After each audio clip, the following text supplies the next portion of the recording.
Joining us now to break down these parallels is Paulo Figueiredo, the vice president of the nonprofit Pan American Prosperity Institute. So, Paulo, I really appreciate you coming on the program tonight because that statement from Joe Biden, for example, seemed a little bit out of what was supposed to be being talked about during that debate. I mean, for the most part, it was domestic issues in the U.S., yet Joe Biden did take that opportunity to take a shot at Brazil. So I want to ask you, what's been the response like in Brazil? Thank you for having me, Alex. First, we found a little bit odd to see Joe Biden talking about the Amazon forests in Brazil in the middle of the debate, while we see what's left of the California's forest burning on TV every day. And forests that are managed by his party in the U.S. So maybe, I don't know, he can take some of that money and redirect to save America's forests instead of Brazilians' forests.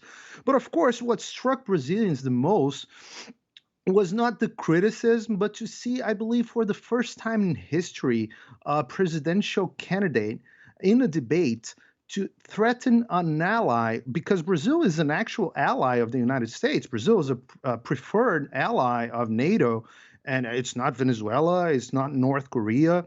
And Biden was threatening the sovereignty of Brazil during the presidential debate. And what was that? And he's going to offer us money or what? Or sanction the country? This sounded a lot like an offer we cannot refuse. Is that some sort of Biden Corleone international policy? I didn't understand that. Yeah. No, I mean, it was strange. And I think for a lot of our viewers, too, it's important to note that the point he was trying to make, he was criticizing President Trump for pulling out of the Paris Climate Accord. And that's why it was still even strange that he would use Brazil in order to make that point. I mean, if you want to make that point, you can make it against President Trump, who was right there on the debate stage. But that was something that was interesting that stood out to a lot of people, too. But while we're talking about Brazil, there are parallels, of course, between President Trump and Jair Bolsonaro in Brazil. They've been compared for a long time. But most recently, a lot of people are making the comparisons that both leaders have now contracted coronavirus. President Trump is currently trying to recover from it. Jair Bolsonaro did, and he's, essentially been on the back to business as normal ever since. I mean, he didn't really skip a beat so much. So I want to ask you, in your country, in Brazil, how were people responding to that diagnosis? Well, the left reacted how we expect the left to react, mocking and wishing our elected leader the worst. Right? Being affected should not be seen as a demerit.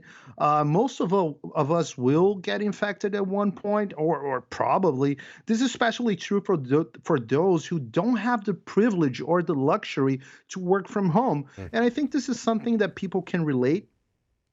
So the common man in Brazil, he admired the way that President Bolsonaro dealt with the disease, and I think he was at the end he was very successful. He rested, and in a week or two he was feeling well, much like President Trump, except that President Trump got well in 72 hours. Yeah, no, and that is another interesting point that you bring up, because I think it's a very good one and an important one. It's the idea that this coronavirus pandemic, it's going to affect poor people, it's going to affect rich people. I mean, President Trump, Jair Bolsonaro, they're some of the most protected men on the entire planet. So I think you're exactly right to say that this virus will infect a lot of people, regardless of your social status, political status, economic status, whatever it may be. So I think it's time for people to kind of acknowledge that reality to some degree, because here in the U.S., for example, we're having these conversations about lockdown orders and whether or not that it's doing more damage, if you will, than the actual benefit that it's trying to instill. But I want to stay on Bolsonaro for one more second, because after that as well, I know that his polling numbers did fluctuate a little bit, going upwards, I should say. And now, of course, President Trump is in a campaign year. Do you suspect that the same type of thing that happened in Brazil, a sense of patriotism, will instill here in America? Well, Bolsonaro proved that he's stronger than the virus, right? Stronger than the disease, and this brings a very powerful message for everyone. He's the leader. He's our leader, and that's a very strong message. Right now, his polls are closer to the highest point in his entire mandate.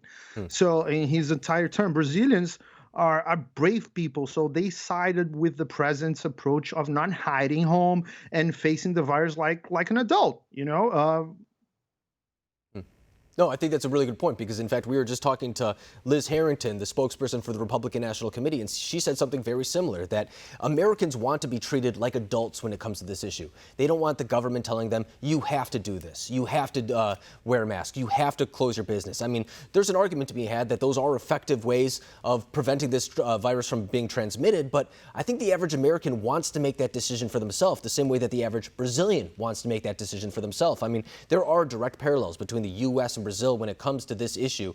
And I think that we can learn from one another. And I think what you're saying right now is very symbolic of the way that many Americans are feeling right now as well. But Paulo Figueiredo, I really appreciate you coming on the program tonight, helping us understand these parallels, because I think they're going to be very important moving forward. Thank you.